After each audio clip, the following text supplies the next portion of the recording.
Welcome back to the Something in the Wilderness podcast. This is Steve. Today we have a very special guest, and I hope it makes you even more excited for the cruise for those of you who get to go.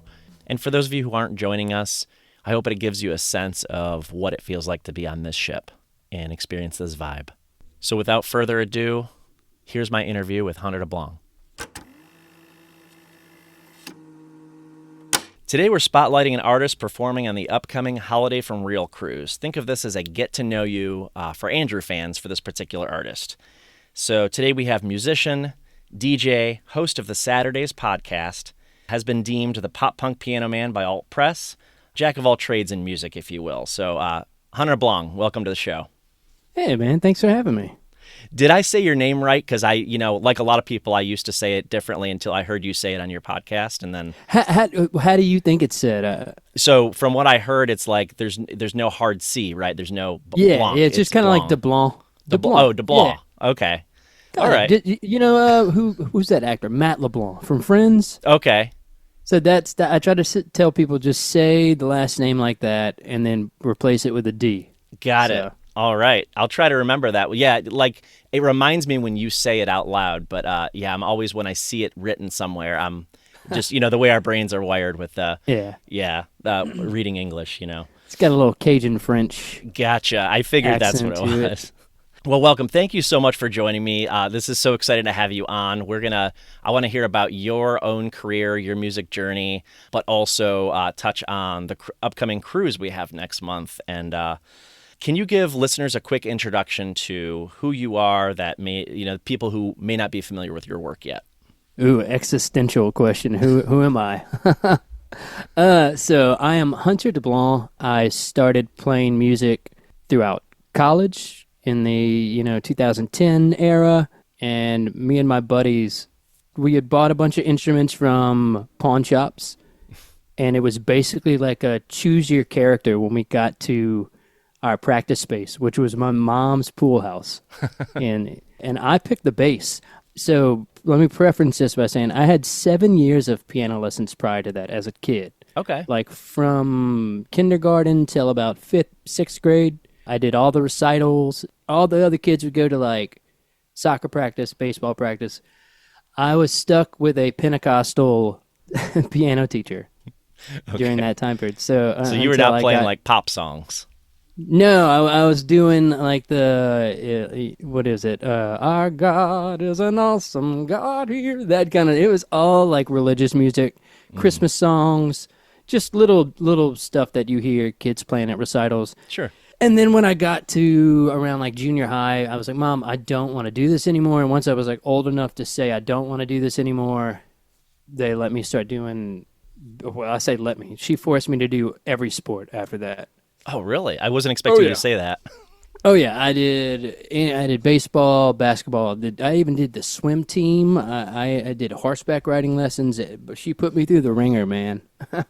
So I did all that. And then, got into college. Me and my buddies are listening to pop punk and all that stuff. Mm-hmm. We start seeing some bands play, and we're like, these dudes are just our age. Why aren't we playing music? So thus, we went to the pawn shop a few weeks later. Uh-huh.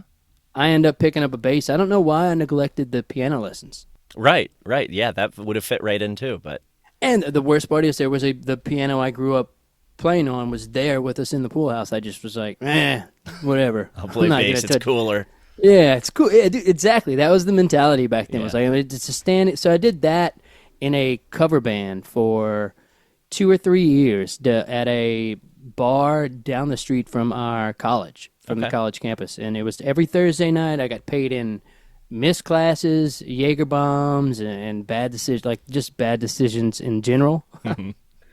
And then one day, somebody brought a keyboard to the gig. I forgot what it was there for, but I started tinkering around on it, and somebody was like, "Wait, do you know how to play that?" And I was like, "Yeah, I had lessons." Why aren't you playing this? I started incorporating that more into the cover. This wasn't my band, by the way. I was just the bass player. There was a singer. But I started bringing the keyboard more, and they were like, "You need to play the bass." I quit the band. I was like, "I'm gonna play piano. That's what I want to do." Oh, so you kind of returned to, you made that decision then. It wasn't they wanted you to play keyboard. It's like they wanted you to play the bass, But it was almost out of spite. You were drawn back to the piano. Yeah, me, the drummer and I lived together, and the bass player and the drummer, like in bands, normally are supposed to be like buddies. Supposed to be like synced up. Right. We did not care for each other, dude. Okay. We butted heads, and then eventually one day I brought the keyboard to the gig, and I was like doing some stuff, and he was like, "Why do you even bring that? You suck at this. You're never gonna play piano. You just like stop bringing it." That was the last straw. I quit the band 2 weeks later. Okay. 2 weeks later, I started my own little cover band playing piano, and I was like, I'm going to give this a go. And I did that throughout the rest of college. That's the gist of how I got my start. Okay. The cover band was bad, though. We were not good. No? What kind of music did you guys play? So we were a college cover band. I think Sublime. What else?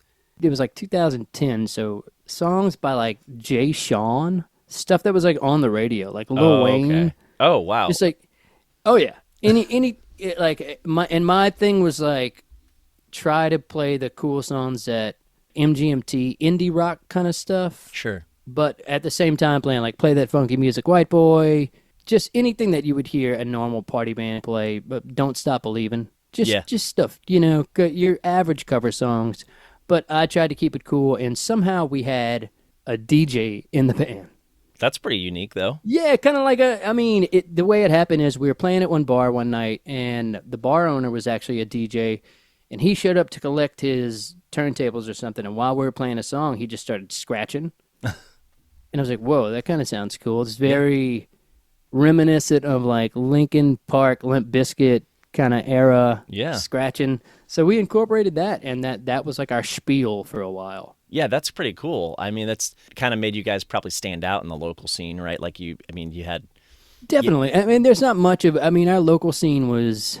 It's hard to explain where I'm from. I'm from a town called Lafayette in Louisiana. Mm-hmm. So there is a popular genre of music here that no one's really heard of. It's called Zydeco, Zydeco. Have you ever heard of that? You're right. I've never heard of it. Exactly. It is very specific to Cajun culture. It dominates all the music festivals and the bars. And like if there's an event going on, 90% of the time you're going to hear a Zydeco band. It's like not country. I wouldn't call it country. I don't even know how to call it. Like two-step almost. You really have to just... I'm going to send you some songs after this and be like, this is Zydeco.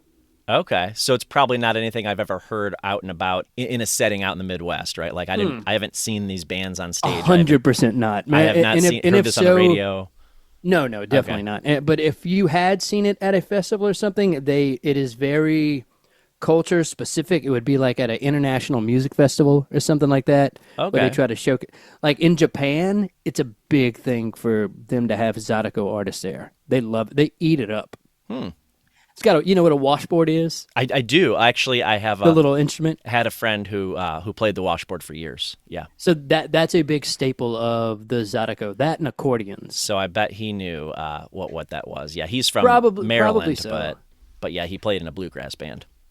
So yeah, we had the DJ, and that really wasn't setting us that much apart, just because people were like, "This isn't Zydeco. Is this karaoke? What's going on?" They really couldn't figure it out, because the DJ would also have samples and stems from the actual track that we're playing. Mm-hmm. And so you would hear the real sounds and be like, how are they doing that? And then you'd be like, oh, it's the DJ. And then like some people just got confused and they were like, karaoke band? It's like, no, it's not quite. So I did that. The band was called Hunt D Radio. Okay, so this is what you created after you left. Yeah. Gotcha, and this has kind of been like the goal was to have sounds that, aren't conventional. Right. Yeah, make somebody turn their heads and be like, how are they making that sound? It sounds like it's from the real track. And I've taken a bit of that with me into what I do now.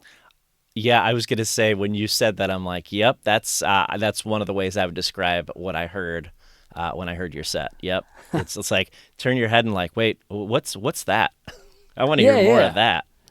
Because we have so much music here. It's to the point where it's oversaturated. Like, have you ever been to New Orleans and around that area? I have. Unfortunately, I didn't spend much time there. We were kind of in and out of the city pretty quickly, so I got a taste of it.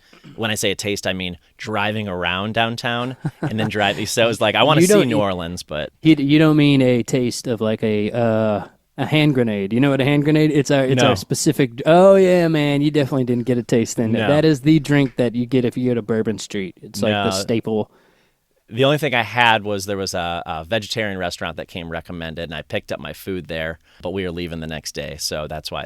We had the kids with us, so we couldn't go out downtown or anything. So. Yeah. It's not a very family-friendly place, I wouldn't say either. Okay. So. Yeah, I had that. I think I had that impression going in, which is why we didn't plan to spend any time out that night. But I mean, it can be, but it just like when I have memories of going there as a kid, but like. Some of them are mixed with a little debauchery that I was just too innocent to know was going on in the background. Right. You know what I mean? Right. Yeah.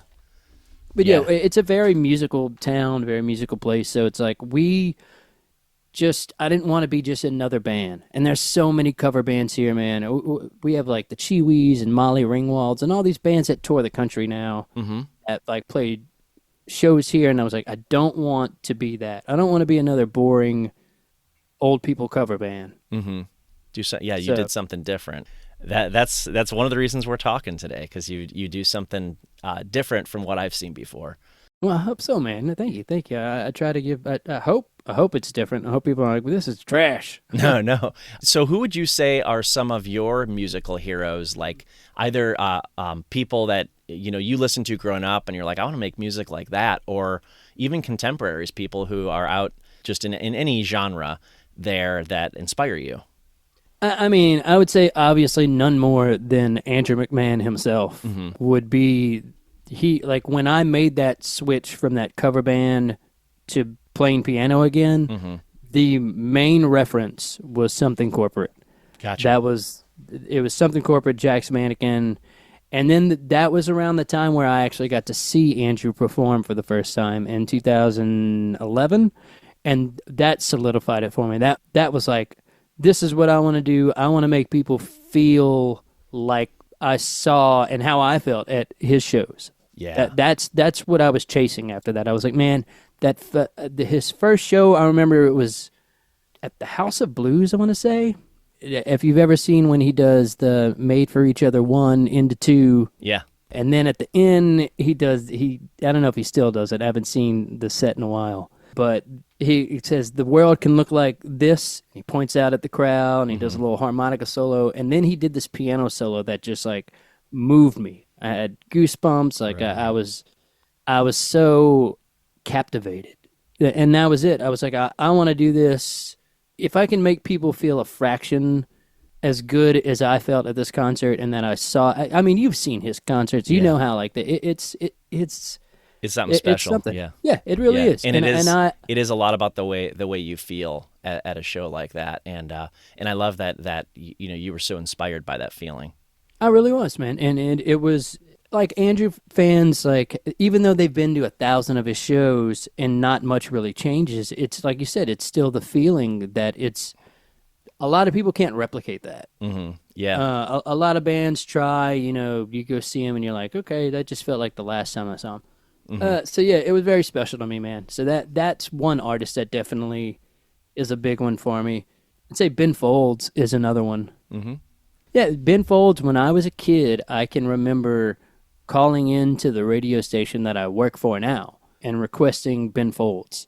Just being like, Ben Folds, and just sitting around with a tape player just waiting for it to come on. Mm-hmm. Smash and record when it came on. Yeah. He's another one. And then more in the modern space, I'd say Matt Healy of the 1975 has been an enormous inspiration for me songwriting-wise and production-wise. And like when I try to make music, he's been a big reference for me. Okay, that's really interesting. So that wouldn't have been the one that came to mind, but I definitely hear it in the music that you've made, the music I've streamed of yours, and even your performance, the way you mix. Yeah, I can hear that. I think I know about half the 1975 catalog, but I don't think I've heard a song I don't like by them. Oh man, I would say they're one of my top 5 artists, especially of the past decade. In 2016, they put out the album with Love Me and The Sound of Your Heart and Someone Else. That album pretty much defined any song I put out within a 5-year period of that album shaped the sound that I was looking for, probably in some way, shape, or form. Yeah, like wow. Sydney. Yeah, The song I did a song called Sydney. That would not exist the way that it sounds now without the 1975. okay. Well, I'm going to go back and listen to that song again with a different set of ears, knowing that. That's pretty cool. So the 1975, and then I'm trying to think of some others. Ben Gibbard, Death Cab for Cutie, and the Postal Service. Yep. That's been a huge one on me. Jim Adkins, Jimmy Eat World. Mm-hmm. That's another one. And then Kenny Vasoli of The Starting Line, who will be on the cruise, who, I'm very thrilled to be alongside him. Again, not just his work with The Starting Line, but when he started to get into have you ever heard of his Vacationer? I have, yeah. Yep. So his music production and his sample techniques for that project really also inspired some of my tunes. So that would be another huge one for me as well. Well, you had those ready to go there. You just you're naming your artists that have really inspired you, and now I want to hear more. So like you've had some of these very people that you like, and correct me if I'm wrong, but I think you've had some of them on your podcast, right? Have you had Kenny Vasoli? I can't remember. Oh yeah, I had Kenny. Actually got to talk to Jim as well. Oh, okay. I didn't press record for it, and I should have. Yeah. His publicist was like, "We don't have time for this one right now." It was at a music festival, and they brought Jim in. He does the first interview on the left of me, what publication was there. He comes to me, and he comes to my couch, and he's like, "Where do you want me?" And I was like, "Oh man, I should just sit him down and knock a quick one out." But I was trying to be respectful to his publicist. Mm-hmm. She's been very hands-on with me with like press releases and whatnot, and I wouldn't want to jeopardize that, yeah. Yeah, or try to mess up that relationship in any way, like a professional relationship, and just kind of be like, "Oh, sorry, you weren't looking. I stole this interview while you weren't paying attention." Right. And yeah, I missed out on that one, but he'll be on soon, so fingers crossed. Oh, very cool. You had Andrew McMahon at the beginning on your radio show, and I definitely want to talk very about first this. one, yeah. That he was your first interview? So I did 2 episodes of the show. And after the first one, I was like, man, I get it. A radio DJ is supposed to talk about the songs he's playing and play them. I want to do something more than that. Mm-hmm. I was like, I don't necessarily think, or at the time, I was like, I don't feel interesting enough to talk about my favorite songs. Like I don't feel that important. Like I just don't feel like that would be sustainable for 100+ episodes, Right. Well, yeah, I get that, but yeah, so it kind of adds a new dynamic. Do they help you? They help create the playlist, right? No, I do. I do everything. Oh, you create the playlist. Okay. The entire show is I have complete and utter creative freedom with this show. Nice. Literally, like they were like, "What format do you want to do? What do you want to do?" I was like, "I want to do a pop punk, emo, and anything like adjacent to that, and that's it." And he was like, "All right, have fun." I did the first one. The boss was like, "I love it." He was like, "Keep it going." And by the first one, I'd already reached out to Andrew.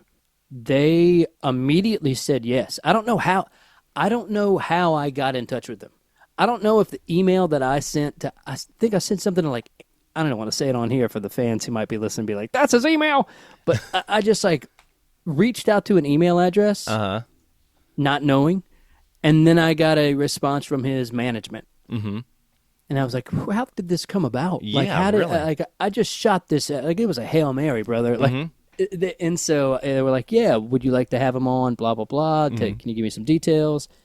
I didn't even have a camera set up yet. I had nothing. I'm talking an hour before the interview's even about to be conducted. Dang. I am reorganizing my studio, trying to figure out where to put the camera, trying to figure out how to get sound. I had never done a Google Meet. I'd never recorded anything. I think I did one test with my wife the morning of. I called her from the living room, and I was like, "All right, let's see if this records." And if I've saves. done that. Yeah, you just got to be sure. It's just like that little, you don't want to, and so I thought I didn't press record either. I had a panic attack. Because if you ever do Google Meet, it takes a little bit to show up. It's not as like, Zoom is like instant. When you're done, it's like, here you go, download the file, blah, blah, blah. Google Meet's like, you're going to question yourself for the next hour and a half. Right. I got to admit, when you said that, I checked our recording. I was like, yeah, I'm recording. That's good. I can see it up in the top. It says this meeting is being recorded. Yeah. So I have lost interviews before, by the way. I got a little hot-headed. I did the Andrew McMahon one. The next one was Hello Goodbye, and then Anthony Green, and then the fourth one was going to be Dashboard Confessional. Mm-hmm. And that same day, Ace Enders of the early November, I did them back to back. I was like, yeah, I'll just change shirts in between, make it look like they're on different days, blah, blah, blah. Did not press record on either interview. We talked for 90 minutes, dude. They were giving me everything. It was like, it flowed so well. Lost them both. I'm so sorry. That's the worst. Had to text them and be like, hey, guys, we're going to have to do that again. Oh, and how'd that go over? Oh, it did. But okay, it happened. Okay. But, like, of course, it's never, you can't replicate the original. a free-flowing conversation, especially, like, I felt dumb asking him the same question, so I changed his questions entirely. Oh, so it's a lot of work. So, kids, if you're listening, press record on your podcast. Yeah, I've heard of that happening, and I fear the day. I could see how easily it would happen.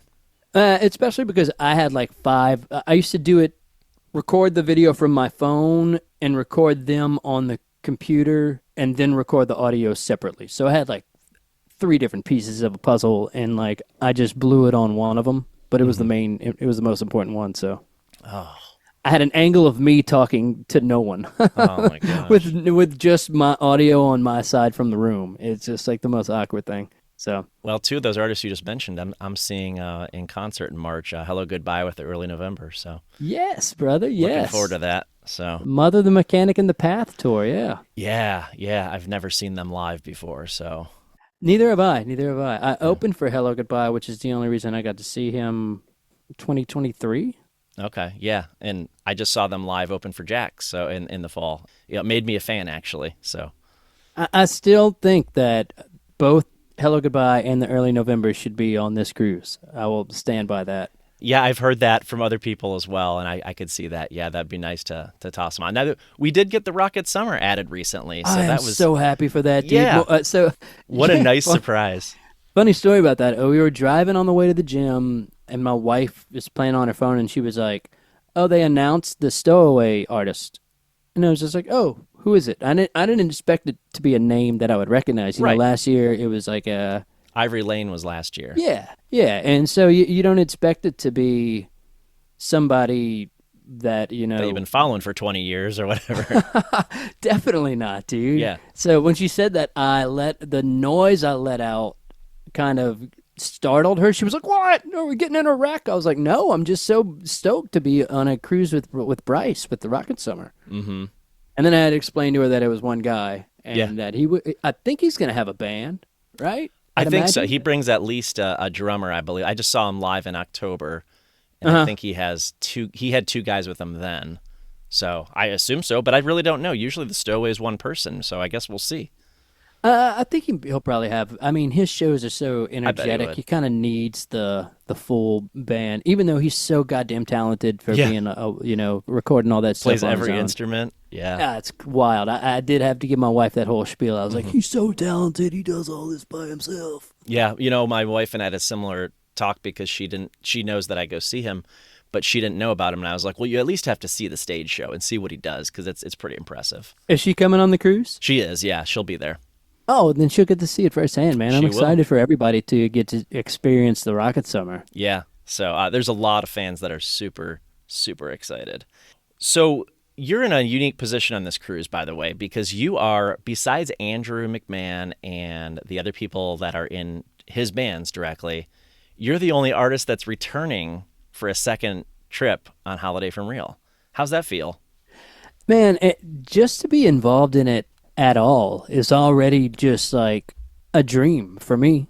Like, it's just like you never think that your biggest inspiration, like a few people get to meet their musical heroes, fewer get to perform alongside them, and then even fewer get to form a rapport with them to where now, like, dude, I feel like we're friends. Like when I saw him I'd never had that feeling before. I was just some guy that he knew, you know? And so now I feel like I kind of feel like I'm part of the team, Team McMahon, I guess. I don't know. That is really cool. What was it like to get that call or message or whatever to say, hey, you went on the last cruise. You want to come back? Oh, dude, it was so cool. I think somebody, a little birdie, might have chirped in my ear beforehand. They were like, "Hey, did you get the offer?" And I was like, oh, "I didn't." They were like, "It's coming." I was like, "Okay." Nice. But even the first one, man, just hearing about the first one was just it's so meaningful to me. I cannot even stress how much it means to me to be part of this. Like, yeah, you got to literally perform on stage with him. He came and sang a song with you. And then you went and did a cover with him on stage on the last night. I remember that. I was watching up from the top, and you and Dan from Augustana, right? Didn't you guys do? Yeah. We were more. Both me and Dan were kind of. Yeah, we were so scared because they told us the song an hour before. Oh. We get a call to our cabin. Yeah. Go practice it. No, they were like, "Hey, do you want to come to the office? We have lyrics printed out for y'all." So we went down there and. We got the lyrics, and then they're like, "Hey, are y'all gonna be using in-ears, like in-ear monitors?" And we're like, "Dude, we have 5 minutes to go on stage. No, I don't want to sound." It was such a mess. And then they assigned him verse 2. They also told me verse 2. So we get up there, and they're like, "All right, who's doing verse 2?" And we both said, "Me." And then we looked at each other. And I was like, I don't know the third verse, brother. I was like, not only do I not know it, I don't have the lyrics. So when it came time to do that verse, yeah, I looked him dead in the face and said, I'm just going. And I just went. I went back and watched the video. I was like, man, I kind of threw him to the wolves right there. But something about live music is that you don't know what's going to happen. And I think that was kind of the vibe of that final set. Yeah, like, that's what I heard. We're just doing whatever.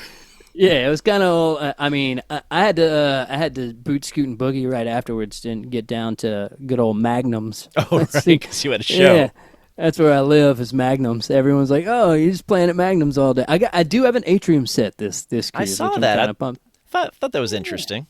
Yeah, I don't know the difference. I guess people can just see me more around. That was one of the biggest complaints was we couldn't see you last year. I was like, I'm sorry. Yeah, there's better views from the atrium because you're going to be higher up. There's also a balcony looking down. One funny comment I've heard from another artist that played the atrium is, "I'm not used to having people like sit and eat their meal while they're watching me." So boy, that is where I have played more of those shows than I have. Oh, okay. So you're used to all that, like playing wherever. So when I am back at home, like to make rent, I'll go play at restaurants and stuff. Oh, cool. Like you could easily walk into a restaurant somewhere down here in South Louisiana and there's a piano there and you just look and it's me. Okay. I wouldn't mind that a bit. Man, but it's not, I don't know how to put this because I guess some people will understand it and some people won't. And some musicians will be like, no, there's no shred of truth to what he's saying. But when I do these quiet gigs, it completely removes me from that unhinged element that I need in the live shows, the late night live shows. You know what I mean? Yeah, very different. I understand that much. I mean, it's got to be very different.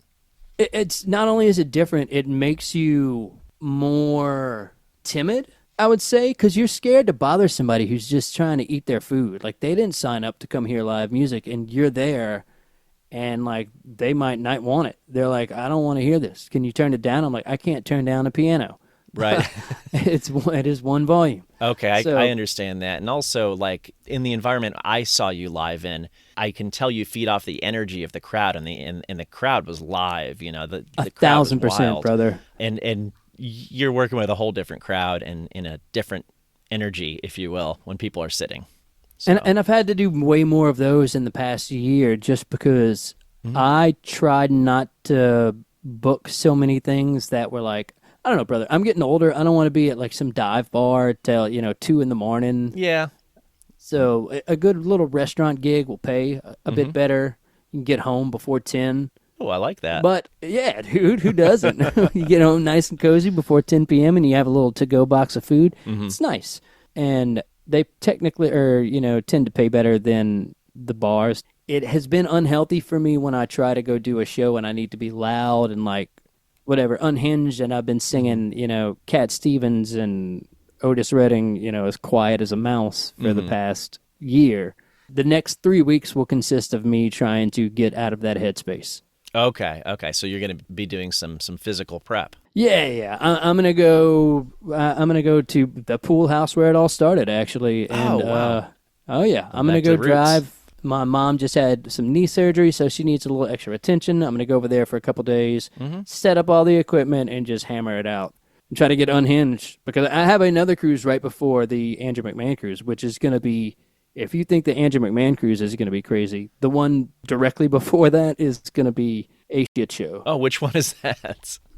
So it is called This Cruise is Important, and it's put on by the cast of the Workaholics. Okay, I know that. Yeah, I am familiar. I tend to watch all the six-man news, if you will, all the cruises that are coming. Just what you said is all I know about that cruise that is put on by those three guys. That's all we know as well, brother. Yeah. They reached out and they were like, it's going to be like a 90s themed cruise. They were like, we're going to have Sugar Ray performing. We're going to have, it was either Nate Dogg or Warren G or something like that. Mm-hmm. Well, turns out they didn't get any of those bands. They have a lineup consisting of all comedians, Nick Swartzen, Bobby Lee, Adam something, the guy who does the fake Dr. Phil for social media, if you've seen that. No, I haven't.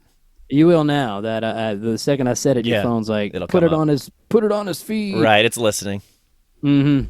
And then I was one of the only musicians billed for this. And then they added Mark Rebele. Is that how you say his name? Rebele? I'm not familiar with him. The Loop Daddy, which is who one of the people I am most compared to in my show. Okay. Are you doing late night sets on that cruise as well? I think I have one late night set, and then I have a pool deck set at 4 p.m. one day. Okay, I mean that would be fun too. I just different type of thing, but it would be fun. This is going to be like a big drug party cruise, like a bunch of drunk frat dudes is what I picture. Okay, so it is going to be a completely different wavelength than. Yeah, a little different community from the community of Andrew. Yeah, that's one of the reasons I need to ramp it up to volume level 12. Yeah, I guess so. They're gonna expect it. I'll actually be opening up for the guy that I've been compared to the most, the Mark Rebele guy. Oh, okay, that's wild. Yeah. Well, I've noticed. So let's talk about your sets, how you build them. So you said you're going to be doing some prep at the same place you started when you originally started music. When you build these sets, I can tell they're very intentional. I can tell there's planning that goes into it. I witnessed 2 of the 3 of your sets last year, by the way. How do you think about storytelling when you're building that set? How do you think about like how it's all going to play out beginning to end? True story. Very funny. There is no plan. No? There is. Okay, I had it all wrong. I love that, by the way. It is complete chaos, and I found if I go in with a plan, the plan will not unfold the way. So you had me fooled, man. Oh man, it's all requests. It's all requests. Andy, I don't know if you interacted with Andy or gave him any requests. Andy's my tour manager. No, you know what? Both nights I was up top looking down. It was by the time I got there, it was so jam packed. It was a cool view to and trust me, we were partying up there too. By the way, we were having a great time up there, but I wasn't down on the main floor. So the way it works is I start whatever. I look at the crowd and I go, okay, what would they want to hear right now? Kind of. That's it. I kind of just judge base, and then depending on the duration of the set, like whatever time mark I'm like, hey, what time is it? And somebody's like, you got 20 minutes left. I'm like, all right, we got to swing for the fences for the last 20 minutes. That's kind of how it goes. I do not have a set list. There is no set list. I think there was for my last show on board. I did some of my originals, and people were there trying to party. They were like, we don't want to hear that. I was trying to tell some stories about them, and they kind of all fell flat. Nobody could really hear me. I wasn't really connecting. So I was like, all right, what do y'all want to hear? I just kind of like transitioned into the chaos. Okay. I mean, that's what I mean. I've never been able to do a set list set my entire life. I don't know. I'm too ADD. I'm too much of a crowd pleaser. Yeah. Where maybe I'm not confident enough and like, okay, this is what I'm doing. And then I kind of look at somebody that doesn't look like they're enjoying it or they're not connecting. I'm like, I got to get them to engage. So I'll point at them and be like, hey, you, what do you want to hear? Mm-hmm. And then that could either derail or accelerate the entire process. Wow. I thought there had to be a level of preparation for what you do because you're working with multiple tracks and... So the preparation that comes in that sense is I take a bunch of stems from all, whatever I think would be requested on any given night. Okay. In the emo space. Like I have a bunch of Hello Goodbye stems. I have a bunch of like Andrew McMahon stems, just little sound effects that play throughout a song. And I just have them there just in case. And once I see that request on that, once Andy comes up and he's like, hey, so-and-so wants this, I'm like, okay. Then now I can construct the song with the loops using that sound as the backbone. Okay. And it'll be way more, instantly recognizable when you have some of the main elements from that track. Right. So you bring those stems, those elements in, and then you put your own flavor into it. Not even the stems. I will research how they made a certain sound. Like how did they... Okay. And then I'll recreate it because a lot of the times we can't really access those stems. I was lucky enough to reach out to Hello Goodbye and he sent me some of the actual sounds. That's so I cool. Yeah. Me and him have a song together that came out in 2020. I think it was one of the last tracks I put out, but we kind of have a little rapport going. And I was like, hey man, I know this is a long shot. Would you send me the stems? And he sent me some tracks and I was like, ooh, this is going to be good. I do. I put my little spin on it. I try to make it to where it's like a flowing party. Yeah. Because I don't like when a song stops and you got to wait for people to clap. And then, I like it to just go. Whatever you had going on there, like it felt like it flowed right through, and it was just a party, like a 90-minute party or however long you had. So I walked in and I was just like, look at the energy here. My wife was with me too, and she's like, what is going on? And I was like, oh, it's Hunter DeBlanc. And at the time, I was pronouncing your name wrong, by the way, so that's why, yeah. You can still say it like that. Sounds right. It sounds correct enough. Right. So, and she's like, oh, okay. She's like, yeah, I know some of these songs. I'm like, yeah, like that's what he does. He kind of, incorporates, other artists' music into his sets. And like I said, so let's go back a little bit to, you talked about, you did incorporate some originals into your set one time. Is that part of a typical gig for you where you incorporate some of your own creative sounds or music into what's going on in the songs that you're playing, or how's that? What's the balance there? So I started writing my first EP in 2013. Mm-hmm. I just put out, just randomly written a couple songs, and then that turned into a full-on EP. It was just like 5 or 6 songs, but the main, it was so Jack's Mannequin coded. Like every song is just like trying to be Jack's Mannequin so bad. But after that, I started doing original shows that had covers at the tail end of it. Like I would play the EP the entire way through, track 1 through 5, and then covers. And I never tried to mash up anything. Okay. So after I put out that EP, I started working on cruise ships, by the way. For 3 years, I was the piano bar entertainer on cruise ships. So I didn't realize it was that long. I knew that part of your history that you had played on cruise ships prior to six-man cruises. Yeah. But, so 3 years, wow.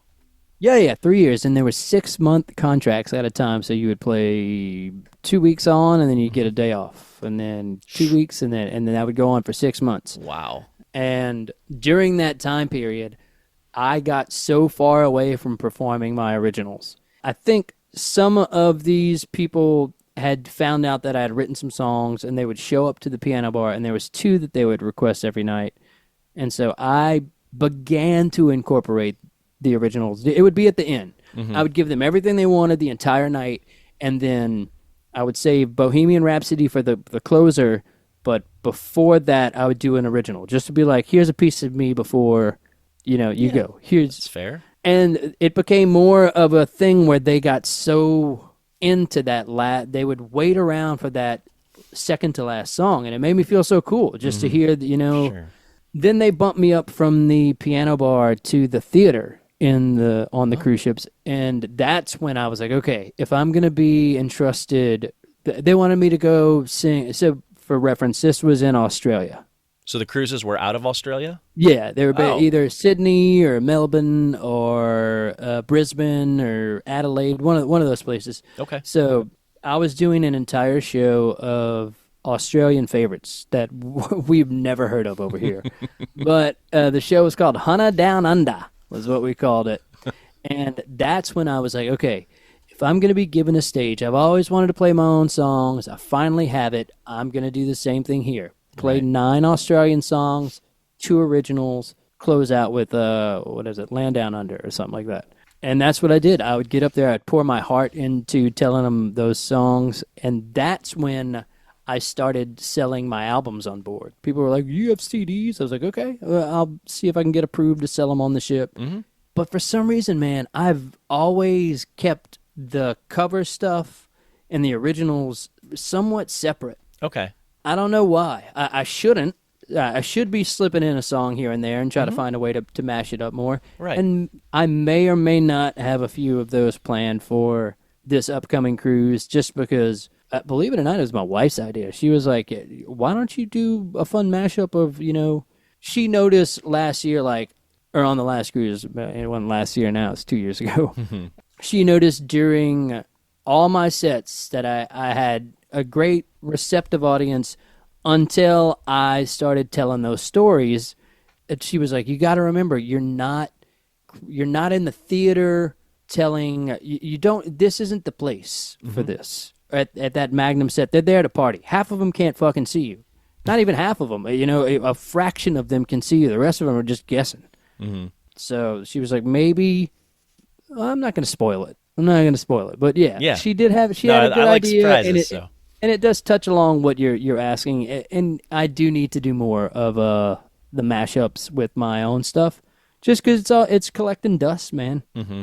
And I don't think they're terrible songs. I think they're not. I've listened to your stuff. I enjoy it. I found it interesting that you mentioned that you did a song with Hello Goodbye earlier because, again, I'm more of a recent fan of them. So I knew the one album, that everybody knew 20 years ago. Yeah. I listened to that. But when they opened for Jax in the fall, I got a little bit more into them, started diving into several of their albums and, looking forward to this show I'm seeing in March. But when I was listening back to your stuff in the last couple weeks, I was like, yeah, I hear some of that. I don't think I caught that song specifically, the one that you do with Hello Goodbye. Maybe not. Oh, I bailed on it. It's on the set list for that night. Uh-huh. Which brings me back to the reason I don't do set lists, because I bailed on it. Okay. I get too much in my own head, and I'm like, is this going to fall flat? If they're not liking what I'm doing, gotcha. XYZ, why are they going to like ABC? I need to trust my artistry, I guess, more. Yeah. So are you naturally? So we talked about being home by 10 earlier, and I think both of us agree that on certain nights, that's kind of appealing. It's like, yeah, kind of like a concert that ends at 9:30, 10, and I can go home. But are you typically a late night? Are you a night owl? Was this intentional to put your sets at the very end of the night? Was that like a conversation? I don't remember how it went down, but they kind of asked me, what do you want to do? How do you, what's your vision for these sets? And I was like, so I definitely do better with the more party-oriented crowd. Mm-hmm. Definitely not a daytime thing. So I think they just kind of went with that. Okay. And they were like, oh, yeah, you're just going to be the late night entertainment. I used to be a night owl. Those days, I can't anymore. I physically can't. Around 11 o'clock. You're not doing the 2 a.m. thing anymore, huh? Man, I up until 2 years ago, that was like my bread and butter. I did another very, very weird show that if I start explaining it, it will sound facetious and great. You'll be like, this is not real. But it was real. It was called the Janky Piano Show, and that took up so much of my life, and I did not get home till 4 or 5 in the morning, Whoa. After those nights. So more like a club atmosphere then? Kinda. Not even. It was just the nature of the show was intended to be a game show, talk show, piano bar. Oh, wow. Yeah, it was very ambitious. Like something I've never seen before. Okay. Yes, but with Saturday Night Live skits pre-recorded that would play throughout the. Oh man! All right, let me try to explain this to you. That sounds awesome, by the way. So this is how it started. It was right after COVID, and there was a very nice venue in town. It was like a 2-story venue. It had screens. It had everything. It had a big stage, big sound thing. They were like, Hunter, we want you to come do dueling pianos. I was like, I am not doing that again. I was like, I don't like playing with another person. Most of the time, if I do a dueling show, I was like, the other person's, even if they're incredibly more talented than me, it's always a weak link in terms of the energy. Okay. It's always like, I'll do something like So Fun, and then they'll play like Ain't No Sunshine, and it's just like a mood killer. I don't know. They just can't get out of their space. Mm-hmm. So I was like, I don't want to go back to doing that. Also, it flopped at that venue several times. They had tried dueling pianos. It was always a hit or miss, and it was mostly misses. Okay. So I said, I want to do something different, and I have an idea. I was like, picture a talk show, but instead of the host behind a desk, instead of behind a desk, I'm behind a piano. Mm-hmm. On the other side, we have a recliner where you would bring up somebody from the crowd, have them spin a wheel, which had different genres and stuff on it, and whatever it would land on, I would play it, like 80s, 90s, country, blah, blah, blah. This already sounds like a fever dream, right? Yeah. So they sit down, but they have to talk a little bit about what they want to hear.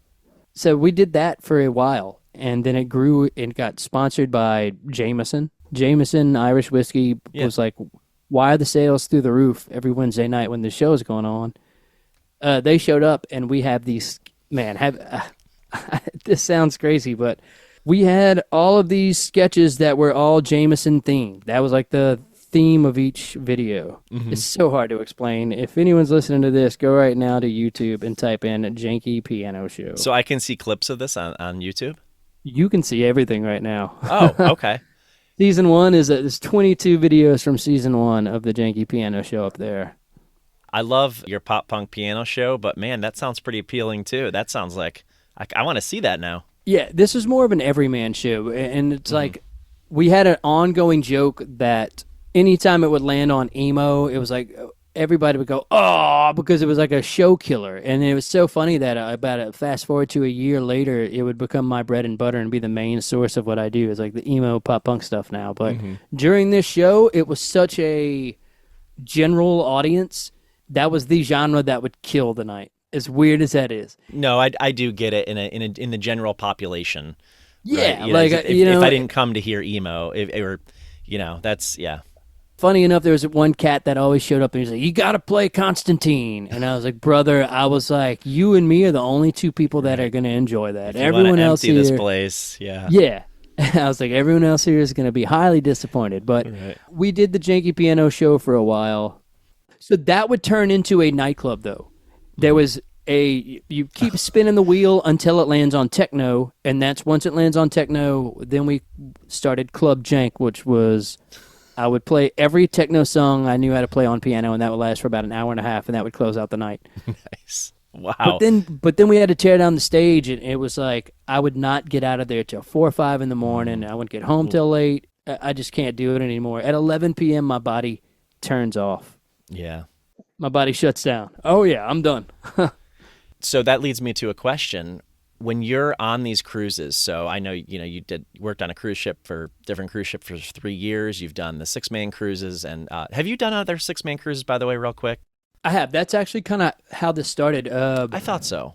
In 2022, I got a message from the Emo's Not Dead people, and they were like, "Hey, do you do emo covers on piano?" I said, "Yeah." So they had me on that cruise. I thought I saw that so was it 2 years ago, 3 years ago, something like that? 2022. It was the first one that they did. And it was Dashboard Confessional, Newfound Glory, Under Oath, Plain White Tees, Silverstein. Nice line. Man, it was great. Yeah, dude. Cartel, and then Ryan of Yellow Card. It was just, it was overwhelming for me because I'm doing this weird janky piano show every week, and all of a sudden I'm playing the one genre that was dreaded. The entire Janky Piano Show's tenure was like, oh, landing on emo, I have to play an emo song. Now it was like, all right, that's all you're doing. And dude, it went off. I think that's why 6-man is having me on more events. It went really well. That's great. And it kind of changed the trajectory of, I guess, the next 3 or 4 years of my life. Wow. Because after that, I went full on with the emo. When I got back, it was nothing but emo nights. Were like, hey, you're that guy that was on the cruise? I was like, yeah. Like, can you come do emo night in this town? That makes sense because people from all over come to that cruise, and now you got fans in every city that are like, I remember that guy. I even went up to Ohio. I did some stuff on campus at Ohio. Oh, I missed that. I don't live far from Ohio State. Was it Ohio State? Oh, maybe OU, Ohio University. Ohio University, that was it. Yeah. 2022 homecoming week. But yeah, I went up there. I did 2 days up there. I saw some deer on campus too, dude. That was crazy. It's a pretty campus. Beautiful. Yeah. You don't see deer just walking around like it was, especially not down here in a hunting state, but like just on campus, and kids would just wait for them to pass, and then they would just walk by them. I was like, this is crazy. Beautiful place though. Yeah. I don't live too terribly far from there, but yeah.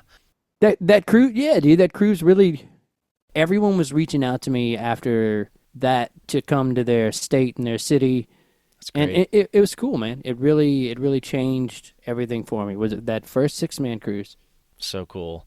So let's talk about your Andrew McMahon connection, though. You've mentioned it already a little bit, but your first concert was the Jack's Mannequin Show in 2011.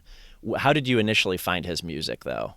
Like, was it you were a Something Corporate fan, right? Oh, yeah, man. Yeah. I was a big Drive-Thru Records kid. Yeah. In the 2001, 2002 time frame, I had just gotten out of my new metal rebellious phase. I had big-ass Jinkos. I had spiked-up hair.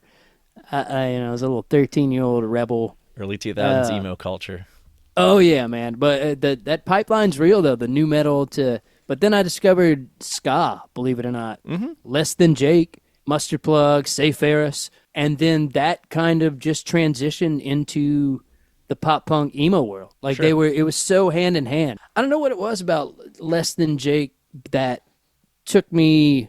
I was such a metalhead. I love Slipknot and shit like that. Like I was just a little rat. I don't know how better to explain it. I was so influenced by like older kids that would listen to that stuff. And then I discovered like the ska bands. I don't know how that pipeline worked, but it took me to bands like Phoenix TX and Homegrown, and then, Something Corporate. Yeah. Starting Line. But I think Drunk Girl was the first song that I remember trying to play on piano, even back in the day. Like when I heard it, I was... So that was cool getting to play that with him. But I think that entire Leaving Through the Window album just was so important to my youth, for sure. I can remember pulling up to high school in my first car, just listening to I Want to Save You, the opening track, just jamming it. Man, that was a big one for me, that whole album. Yeah, I bet. Jumping ahead then, how did you initially cross paths with Andrew? So we've got your kind of 6-man or your cruise origin story, your 6-man origin story, but like at what point in that mix of years did you start knowing Andrew and like him going from this is someone that I love the music of to this is someone I know, or kind of in the mix with him now in terms of performing? So, disclaimer: do not do this if you're listening. And no fans of Andrew should do this. So the first time I met him was in 2015. I was at an Andrew McMahon in the Wilderness show. He was playing again at the House of Blues in New Orleans, and one of my friends was there working the New Orleans radio station that was covering the event. I was like, "Hey, give me your backstage thing, your laminate." She was like, "Why?" I was like, "Just do it." And she did it. And I just was like, "I'm going back there to meet him right now." It's like, that's it. Wow. I don't know. That's bold. Yeah. Don't do this. Everyone listening, do not do this. It was a fucking shitty move.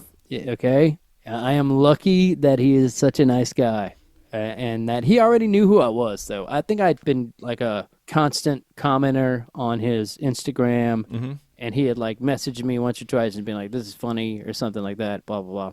So I'm blackout drunk. I beeline it to the dressing room with the pass. And I'm like, "Hey, brother, can I just get a picture with you real quick?" And he's like, "How'd you get back here?" And I was like, took the picture. And I look like a deer in the headlights in that picture, dude. It's so funny. Oh, you still have it? Oh, do I ever? Yeah. The internet, you can't, nothing's ever really gone. He was super nice, whatever. After that, I don't really know how it, I mean, I guess obviously you're going to be like, that's that fucking guy that snuck back and met me. But a few years later, I started working on the cruise ships, and he's playing in New Orleans, and I get a message on Twitter or something, or a tweet, and it was like, "You coming to the show?" And I was like, "No, dude, I wish," or something. I forget how that went down. Mm-hmm. A couple years later, I'm back. He's back in New Orleans again. Forget how, but he guest listed me. I was like, "Hey, man, I can't make it to the show tonight. You know, don't have tickets, blah, blah, blah." He was like, "You're on the list, blah, blah, blah." That was 2018. Okay. And at this point, I'm still like super fan mode, you know, and especially in like we have no other contact than that. Mm-hmm. I don't know how but so I get to the show and he comes out to meet me. He's like, "Hey, brother, how's the cruise ship, blah, blah, blah." It was just cool that he paid attention to what I was doing, and that made me feel, he's always been so nice in that regard. A few years after that, I think people just kept sending, during COVID, once the pandemic hit, I went heavy on the live streams. Sure, yep. And people were constantly like screen recording me doing a song by Andrew or something like that, sending it to him, tagging him in it. So I'm sure he got a plethora of that during that time period and was like, okay, that's that idiot who snuck back and met me to meet me or whatever. I don't know how. I think Jess, do you know the Manzillas by any chance? I do, yeah. Yeah. So the two Jesses, Jess Goff, yep, and then Jimmy. I've met them on the cruises, actually. Nicest people in the world. They've been supporting me for a while. We all met in the Andrew fan space. Mm-hmm. They brought me up at, I think, a Dear Jack dinner or something. Okay. To Andrew. He had just come on the podcast, and I think I was like, okay, I handled that well. I went from like being a super fan to being like professional. You know, I was very, whatever. Like you're there now. Like, hey, yeah, like your manager set this up. This is now, like, whatever, blah, blah, blah. He had already saw that I had just done the Emo's Not Dead cruise at this time period. This was like months after that. Okay. Jimmy and the two Jesses brought me up during that dinner, and they were like, dude, you know he does this show. They had just saw it for themselves. I played an emo night in Orlando. They had attended. They had got to see it firsthand. They were like, it's not bad. All right? Or maybe it is, but like it's dressed up as good. However, it comes off as not bad. Well, right. I don't know how they explained it to him, but they were like, hey, we think it's going to have you on this cruise. And I was like, yeah, right. I was like, there's no way. I was like, there's no way this is real. And then sure enough, the offer came in, and it was from the same 6-man email that I had seen before for the Emo's Not Dead cruise. And I was like, oh, dude, this is legit. Wow. So I don't know when it became a more professional relationship, or if it even is, but like I went from sneaking backstage, you know, literally bum rushing backstage to go see this dude to performing alongside him. Yeah. I mean, granted, there was a lot of time and a lot of shows in between there. Right. There was a lot of, There was 11 years in between that time period. So it was, you know, and I think if he wasn't such a nice dude, I don't know if that first meeting would have gone so well, you know? Right. I wonder if he remembers that first time you guys met, you think? I don't know. Every time I talk to him, I forget to bring it up. Yeah. So, like, I just most recently saw him at When We Were Young. Mm-hmm.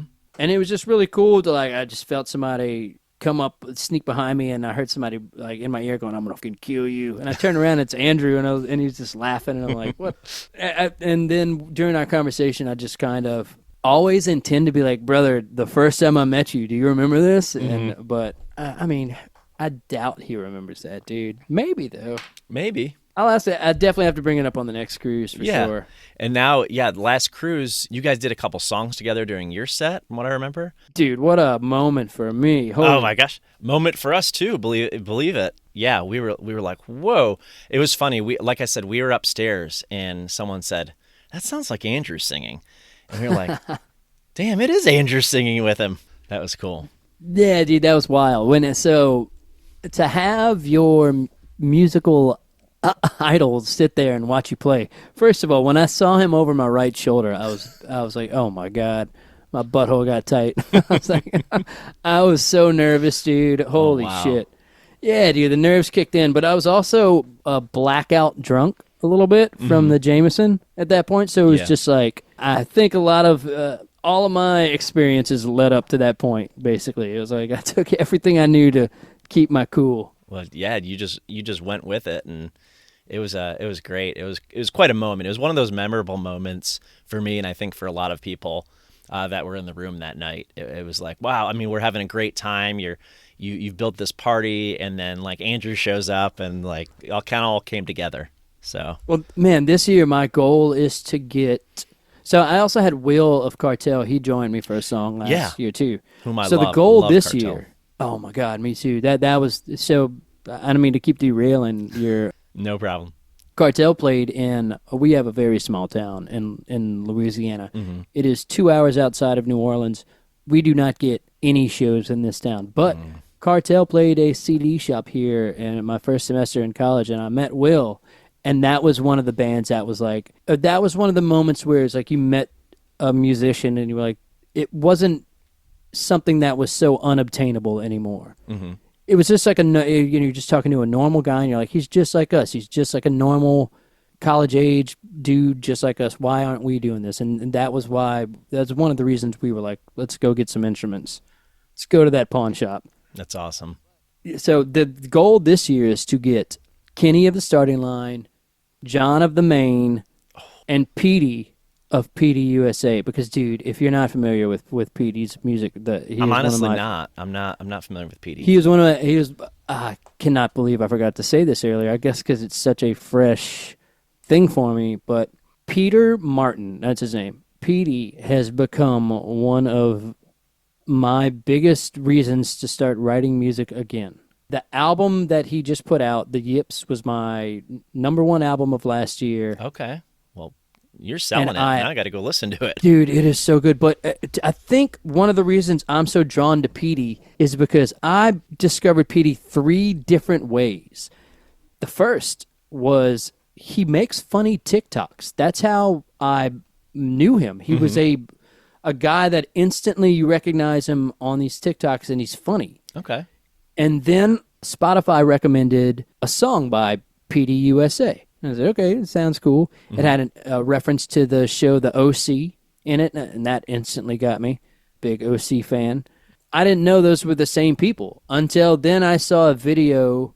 Yeah, I'm talking like 2 years after discovering this dude's funny TikToks and a year of listening to this song. Then I see a video of him performing it, and I'm like, that's him. Yeah. And there's something about people who know how to make you laugh. I think they know how to navigate the other emotions as well, or to trigger that emotional response. Like Jordan Peele, the director, he started off as a sketch comedy guy. Yeah. But they always say, if you know what makes people laugh, you also know what makes people scared. Or you can. That's why so many comedy directors go on to do a horror movie eventually. Never thought of that. There's a correlation. Yeah. The dude who directed Weapons, he used to direct sketch comedy stuff. That's a good movie. Dude, it was so good. I saw it twice in theaters. Yeah. I thought it was great. But Petey, I think he lives in that same world where he knows how to make you laugh, but the emotional rawness of this music is just so unmatched. But you don't hear that much. I don't know, especially in this day and age where everything's AI and digital and auto-tune and this and that. Like, I don't know, man. It's just, I highly recommend it. I hope I'm selling it on any guys. Be excited for Petey on this cruise just as much as anyone else. Good Lord, he is so good. Okay. So I'm going to reach out to him and ask if he'll come do a song with me as well. So I'm hoping to get the whole team. I'm hoping to get everybody, even the Rocket Summer, even though I might not be able to do his songs justice, but I want to do a song from each of their catalogs. Oh, that's much the fun. goal, man. Dude, Yeah. that's the goal. My goal is to be at every one of your sets last year, because I tell you what, I saw 2 out of 3 last year, and after the cruise, one of my regrets was like, I should have gone to all 3. Oh man, I think the first one was the best one, to be honest.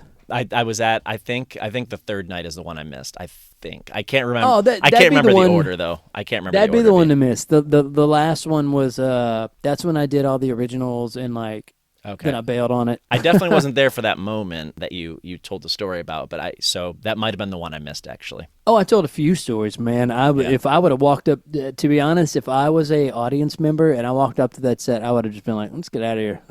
Dude's just talking. Yeah.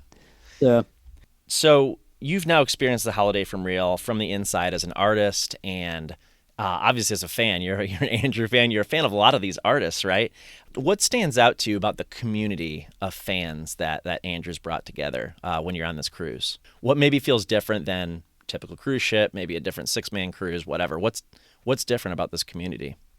I feel like the difference is a lot of these, I don't know, like you said, the community is very different here. When you go on the Emo's Not Dead cruise, you see a lot of people who are there for like one band or one artist. I kind of felt like this was like, I don't know, everybody was just kind of, it was a free-flowing. I don't even know how to describe it. It just felt a little bit more specific. Like the Emo's Not Dead cruise kind of thing. There's so many different bands. There's even different subgenres going on. Yeah. Of course, I guess you could say the same thing for Holiday from Real, right? You got the pop punk, Yeah. you got the indie, But- you got the But you're not going to turn a corner. So I went to get a massage on the Emo's Not Dead cruise, and they were playing scream. I'm talking like not just screamo. I'm talking like post-hardcore, just like. Even to where like the lady massaging me was like, "What is this music?" And I was like, "I'm so sorry." I was like, "It's." She was During like, your massage, you could hear it. Oh, they were playing. They were not the concert music. They were funneling in music from. Oh yeah, because they play 6-man. They play the music of the artist. But I was like, Okay. why don't y'all turn this off in here and put on something? Yeah, something And to she just relax said me. She kept making fun of it. She would go and just scream and like mock the screams, and I was like, I was like, not, but. I felt like Andrew's cruise, there's not something that you're going to find unpalatable. You know what I mean? There's not something you're going to walk around the corner and be like, oh, I hate this. Like, I feel like it's very specific to Andrew's sound, I think, and almost his brand. Mm-hmm. Yeah, I mean, he's gone through a couple of different types of sounds in terms of the different bands he's had. But yeah, like you can kind of feel his vibe across the board with these. Exactly. Yeah. I do feel like the crowd was so respectful. I've seen a lot of bad crowd. I did a Post Malone Cardi B cruise in 2019. That was a terrible crowd. They were the most. That'd be very different. Yeah, I can imagine. Yeah. I mean, I've done some other kind of like rap events and stuff like that. This was, I think, only because the week before this cruise went, they made tickets like $100 each. When selling it all. Okay, so you got just anybody that wanted to walk anybody. On a ship. They were so mean to security. They were so mean to everybody. It was just like, why are y'all being so mean? And nothing went as planned. But like this 6-man knows how to handle events. But like Andrew's cruise, everyone's so respectful. Mm-hmm. Everyone's the audience was so. I think it's the best audience I've ever played for by far. I gotta say. That's awesome. Will from Cartel made a similar comment on stage during their last set in the atrium. I remember he's like, it's just amazing. He was thanking Andrew, like a lot of people do. But then he's like, and I've never been in such a respectful crowd that I feel so welcome. Andrew's just built this thing that made us feel so welcome here, fans and artists alike. So he said something like that, and I was like, "Yeah, that's a really great cool way to that put you guys it. feel it too." I feel bad that I can't put it into words myself, but I think that pretty much sums it up. It was just like I felt like out of all the things I've ever done, I felt like this is the best fit for anything. Like this was it. Like I don't know. It's hard to explain. It may sound a little corny, but I felt like that was like everything that I had like ever planned for. Mm-hmm. I think it went better than I even thought it did. I just had such a good time, and my heart was so full afterwards, man. I can't even awesome. I went out on that balcony after that. Even after the very first one, I was like, the next 2 nights can bomb. The keyboard can blow up. Somebody can spill a drink on my laptop. Nothing can derail the.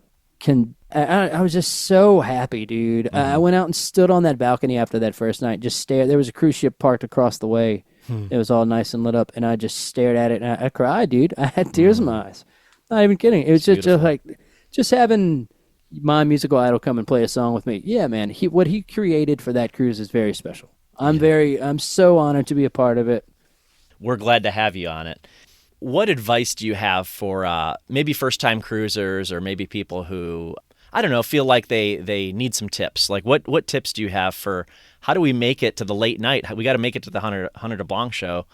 Everybody wants to have that drink the second the bar opens on a cruise ship. Mm-hmm. Have some juice, okay? Have a water. I get it. But some people don't understand they're not day drinkers.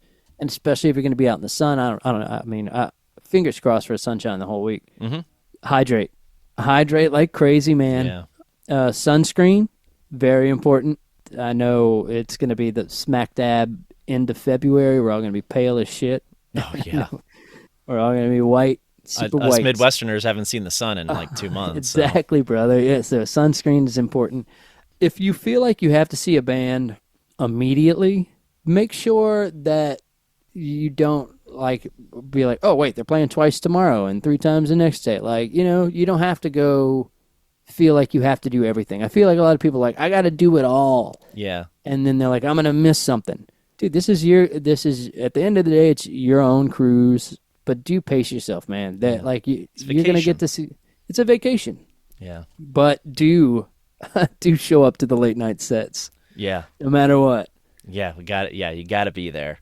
What's the most valuable lesson that you learned on your prior cruises, like whether it be six man or other, like, or was it in your answer? No. I would say my advice to myself would be, don't forget that you are catering an experience for people, and this is not about you, and this is about them. And that's what I tried to give last time. I was like, I want everybody to have fun. I want everybody to hear songs they know. That's why when people were like, we couldn't see you, I was like, well, did you have fun? They were like, yeah. I was like, okay. So you don't need, maybe you don't need to see me. Like, it wasn't the biggest deal to me. Mm-hmm. That's why when they were like, you get an atrium set, and they're like, if you need, we're going to put you on a riser this time, so I'm a little bit higher. Mm-hmm. I was like, I might fall off. I don't know about that. Just fall over backwards. Yeah, I would say that's the biggest, is that don't forget you're now part of an experience for other people. It's not about you.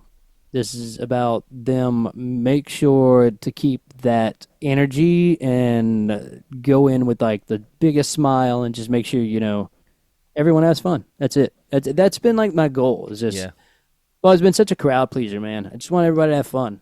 Well, mission accomplished on the last cruise. So, and I know you'll do a great job this time, because it was so memorable. I have some group chats with people who went on the cruise, or just Andrew fans in general, and it's something that comes up a lot, Hunter. That experience of walking into that room and just being like, oh my God, this is like the best party ever, late at night. So it was like a good way to cap it off after all the shows all day and all the different things going on. So we appreciate it. Oh, I appreciate that, man. That makes me that gives me a little fuel in the tank going into this next one. Yeah. We've talked about some of the artists that you're gonna. Are you gonna get a chance to enjoy any of the sets that you've mentioned several artists that you love? Dude, I have to. I've never seen the main, so that's one. And then PD USA, like I said, I'm gonna try to catch all of his as well. But okay. I'm gonna be coming off of a 4-day bender, so we do the 22nd to the 26th, I think. Oh wow, you are one right after the other. Oh yeah, and this one's out of Tampa. So we get off of that one, we drive straight to Miami. We drop off the equipment to be loaded onto the ship. I have a 1 day in between, one full day of nothing. Day of rest. You need a day of rest. Yes. I was like, I got to find a steam room. I got to get a massage. Like I gotta recuperate, and because I can't go into this next one being like, ugh. Yeah, you need that day of rest, because that's going to be busy for you. And when you go get that massage, no screamo in the room. Oh, right? my God, yeah. I want some Enya. Calming. Yeah, Enya, perfect. There you go. Is there anything you feel like that's going to be different this time around that you want to let us know? Something that you're going to experiment with something different than maybe what we saw last time? So not only just mixing up my tracks with, some kind of mashup, I do want to explore more non-indie emo territory and see how the crowd takes it. Like I do have like an entire set of just like 90s and early 2000s bangers that the crowd might either love or be like, why is it called the pop punk piano bar? But I already think that's a misnomer because like when I start doing the beats and stuff, yeah, you know, a lot of people, if they can't see me doing it, they're like, he's just pressing play. It's a DJ. I'm like, I am making these sounds live with, you know, synthesizers and beat pads. And like I control every aspect of that. But a lot of people don't get that, especially if you can't see it. It's like, right. You just kind of shrug it off, man. I do want to incorporate more of that. I may or may have not ordered a keytar. Ooh. Because I just think that would get me up from behind the piano and, you know, let people see. Because do you believe it or not, I did practice bass for a little bit. I was like, I'm gonna reprise the bass. I do know how to play this thing.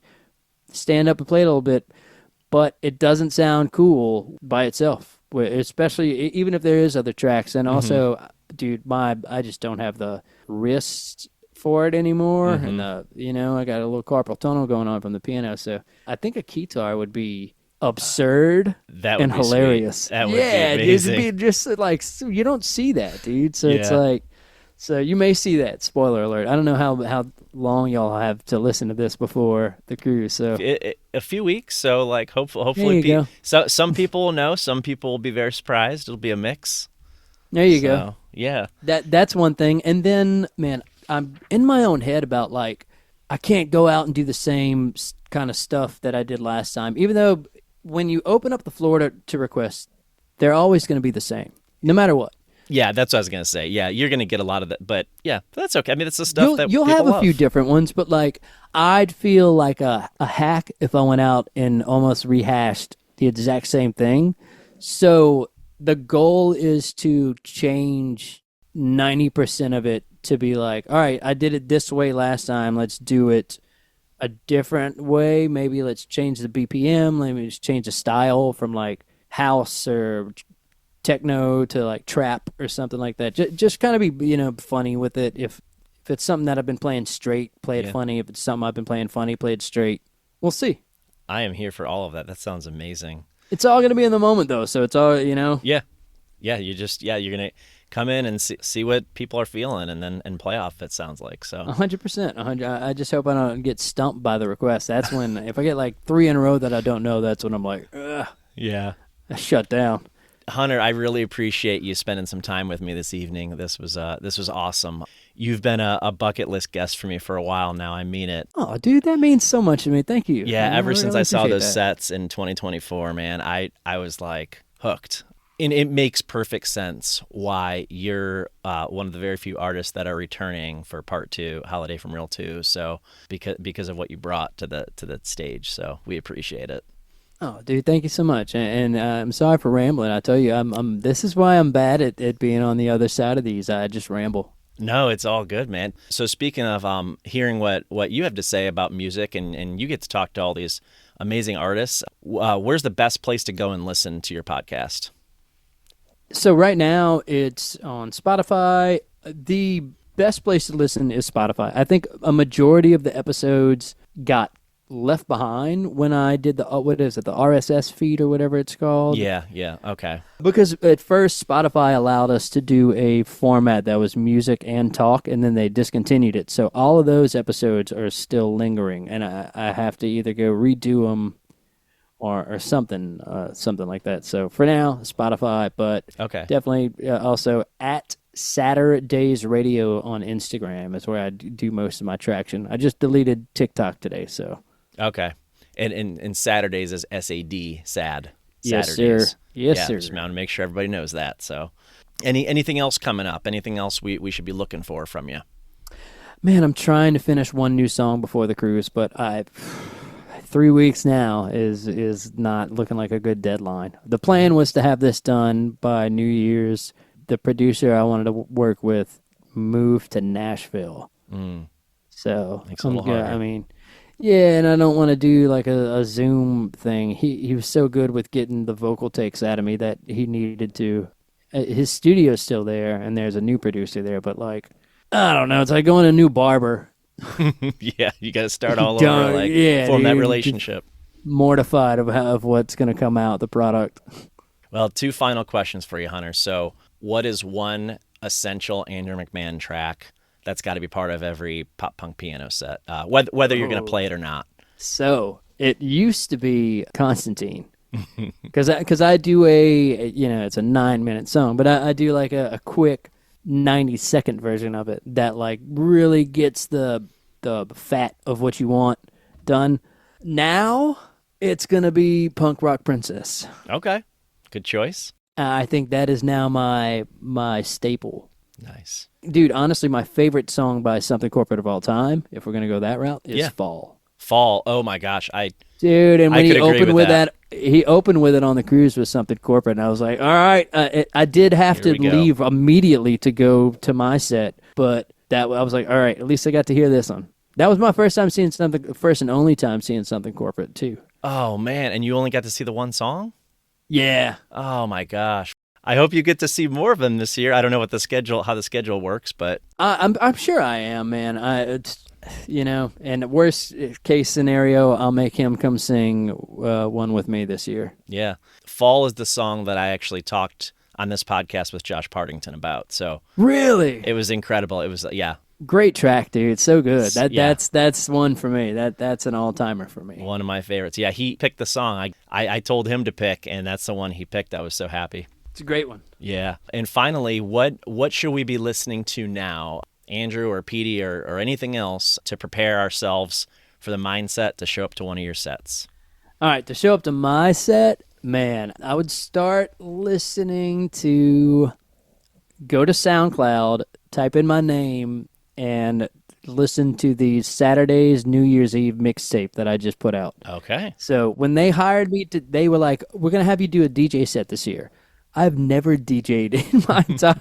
Well, not really DJ, I've produced tracks, and I've made these mixes. So I made this specifically for this cruise, and then I found out it was going to be a daytime DJ set. Oh, the one before Holiday from Real.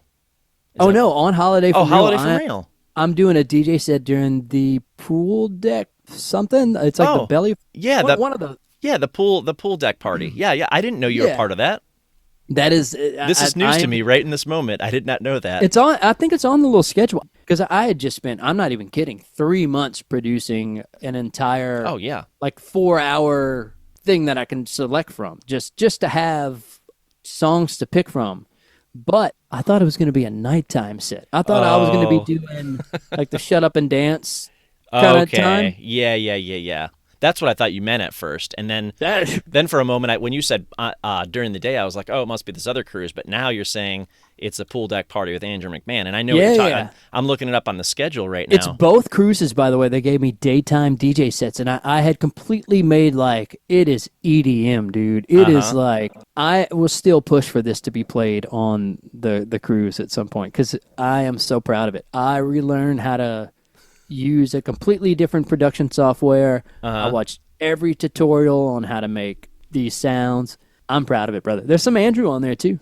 Oh, looking forward to it. So we technically get 400 DeBlanc set. Yeah, man. So I will go look for that playlist. Listen to that. New Year's on Saturdays, you said? Yeah, it's on SoundCloud. So 100 DeBlanc Saturdays mixtape 2.6 for 2026. So. But also PD USA's The Yips, front to back. Listen to that entire album.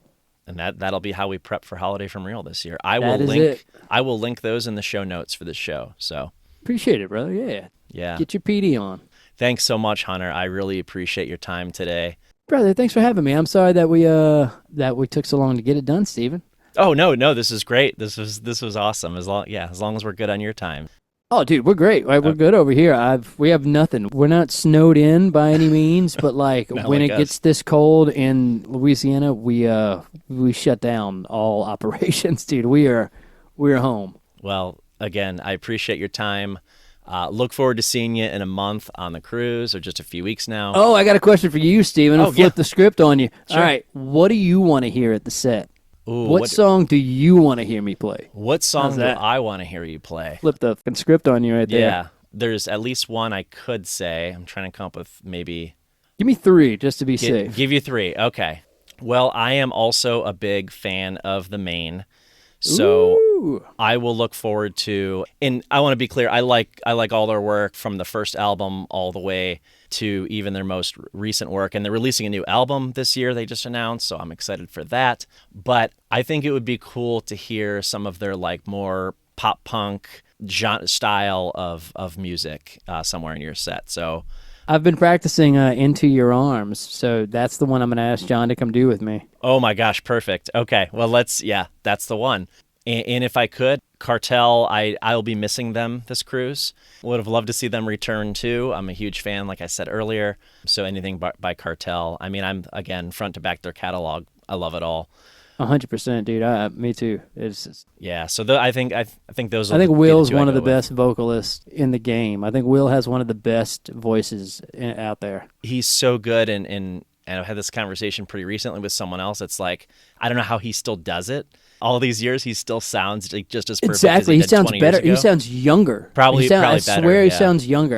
When I heard him live, I was like, man, he is such a gift because people who age, they all either like they can't hit those notes anymore, or they don't sound good hitting them anymore. Yeah, he sounds like an angel. yeah. He's somehow kept his voice in really good shape. Well, I'm putting these in my notes for you: the Maine and Cartel. Oh, thank you. That would be amazing. Got you, brother. All right. Well, you take care, Hunter. I really appreciate it. Thank you for having me, Steven.